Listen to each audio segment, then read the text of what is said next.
কৃষ্ণ দ্বৈপায়ন ব্যাসকৃত মহাভারত। সারানুবাদ রাজশেখর বসু। সভাপর্ব ২। যুধিষ্ঠির সকাশে নারদ।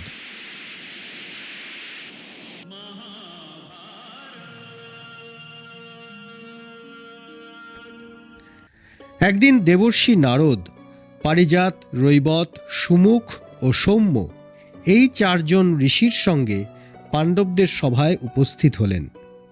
যুধিষ্ঠির যথাবিধি আসন, অর্ঘ্য, গো, মধুপর্ক ও রত্নাদি দিয়ে সংবর্ধনা করলে নারদ প্রশ্নোচ্ছলে ধর্ম, কাম ও অর্থ বিষয়ক এই প্রকার বহু উপদেশ দিলেন। মহারাজ, তুমি অর্থচিন্তার সঙ্গে সঙ্গে ধর্মচিন্তাও করো তো। কাল বিভাগ করে সমভাবে ধর্ম, অর্থ ও কামের সেবা করো তো। তোমার দুর্গ সকল যেন ধনধান্য, জল, অস্ত্র, যন্ত্রযোদ্ধা ও শিল্পীগণে পরিপূর্ণ থাকে। কঠোর দণ্ড দিয়ে তুমি যেন প্রজাদের অবজ্ঞাভাজন হও না। বীর, বুদ্ধিমান, পবিত্র স্বভাব, সদ্বংশজ ও অনুরক্ত ব্যক্তিকে সেনাপতি করবে। সৈন্যগণকে যথাকালে খাদ্য ও বেতন দেবে। শরণাগত শত্রুকে পুত্রবৎ রক্ষা করবে। পররাজ্য জয় করে যে ধনরত্ন পাওয়া যাবে তার ভাগ প্রধান প্রধান যোদ্ধাদের যোগ্যতা অনুসারে দেবে। তোমার যা আয় তার অর্ধেক বা 1/3 বা 1/4 নিজের ব্যয় নির্বাহ করবে। গণক ও লেখকগণকে প্রত্যহ পূর্বাহ্নে তোমাকে আয় ব্যয়ের হিসেব দেবে। লোভী, চোর, বিদ্বেষী আর অল্পবয়স্ক লোকদের কার্যের ভার দেবে না। তোমার রাজ্যে যেন জলপূর্ণ বড় বড় তড়াগ থাকে। কৃষি যেন কেবল বৃষ্টির উপর নির্ভর না করে। কৃষকদের যেন বীজ আর খাদ্যের অভাব না হয়। তারা যেন অল্প সুদে ঋণ পায়। তুমি নারীদের সঙ্গে মিষ্ট বাক্যে আলাপ করবে, কিন্তু গোপনীয় বিষয় বলবে না। ধনী আর দরিদ্রের মধ্যে বিবাদ হলে তোমার অমাত্যরা যেন ঘুষ নিয়ে মিথ্যা বিচার না করে। অন্ধ, মূক, পঙ্গু, অনাথ ও ভিক্ষুদের পিতার ন্যায় পালন করবে। নিদ্রা, আলস্য, ভয়, ক্রোধ, মৃদুতা ও দীর্ঘসূত্রতা এই 6 দোষ পরিহার করবে। নারদের চরণে প্রণত হয়ে যুধিষ্ঠির বললেন, আপনার উপদেশে আমার জ্ঞান বুদ্ধি হল। যা বললেন তাই আমি করব। আপনি যে রাজধর্ম বিবৃত করলেন তা আমি যথাশক্তি পালন করে থাকি। আমি সৎপথেই চলতে ইচ্ছা করি, কিন্তু পূর্ববর্তী জিতেন্দ্রীয় নৃপতিগণ যেভাবে কর্তব্য পালন করতেন তা আমি পারি না। তারপর যুধিষ্ঠির বললেন, ভগবান, আপনি বহু লোকে বিচরণ করে থাকেন। এই সভার তুল্য বা এর চেয়ে ভালো কোনো সভা দেখেছেন কি? নারদ সহাস্যে বললেন, তোমার এই সভার তুল্য অন্য সভা আমি মনুষ্যলোকে দেখিনি, শুনিওনি। তবে আমি ইন্দ্র, যম, বরুণ, কুবের ও ব্রহ্মার সভার কথা বলছি, শোনো। ইন্দ্রের সভা 100 যোজন দীর্ঘ, 150 যোজন আয়ত, 5 যোজন উচ্চ। তা ইচ্ছানুসারে আকাশে চালিত করা যায়।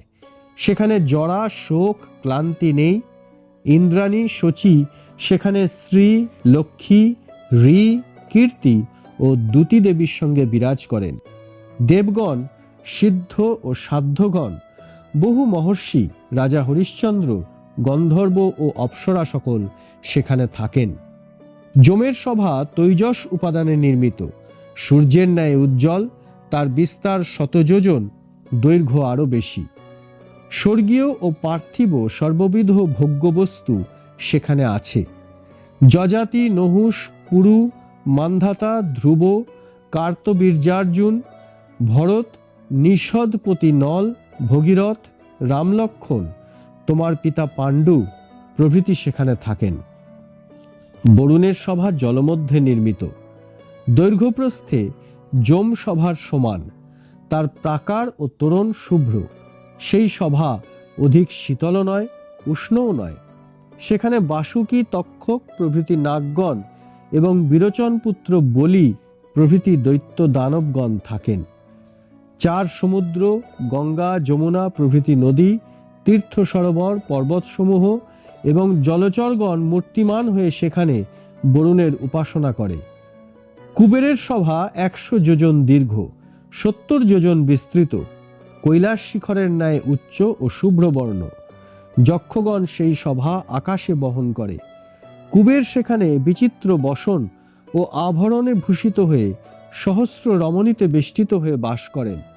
দেব ও গন্ধর্বগণ অপ্সরাদের সঙ্গে দিব্যতালে গান করেন।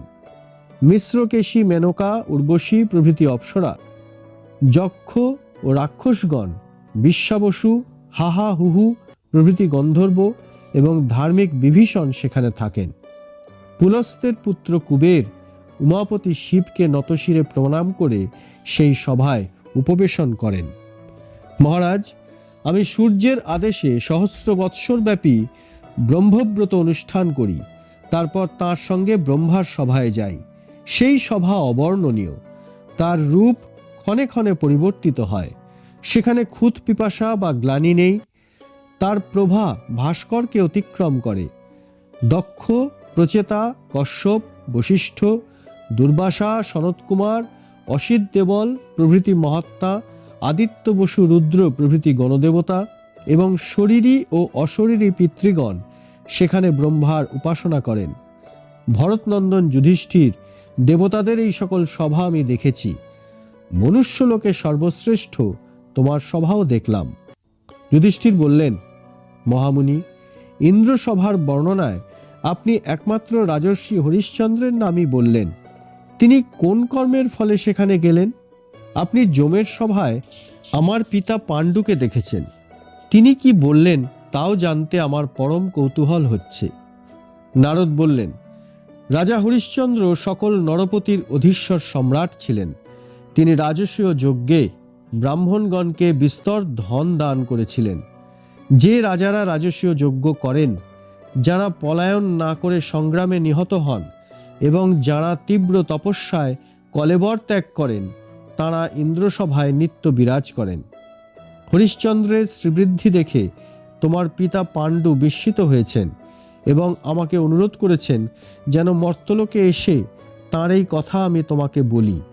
পুত্র, তুমি পৃথিবী জয় করতে সমর্থ, ভ্রাতারা তোমার বশবর্তী। এখন তুমি শ্রেষ্ঠ যজ্ঞ রাজসূয়ের অনুষ্ঠান করো, তাহলে আমি হরিশ্চন্দ্রের ন্যায় ইন্দ্রসভায় বহুকাল সুখ ভোগ করতে পারব। অতএব যুধিষ্ঠির, তুমি তোমার পিতার এই সংকল্প সিদ্ধ করো। এই উপদেশ দিয়ে নারদ তাঁর সঙ্গী ঋষিদের নিয়ে দ্বারকার অভিমুখে যাত্রা করলেন।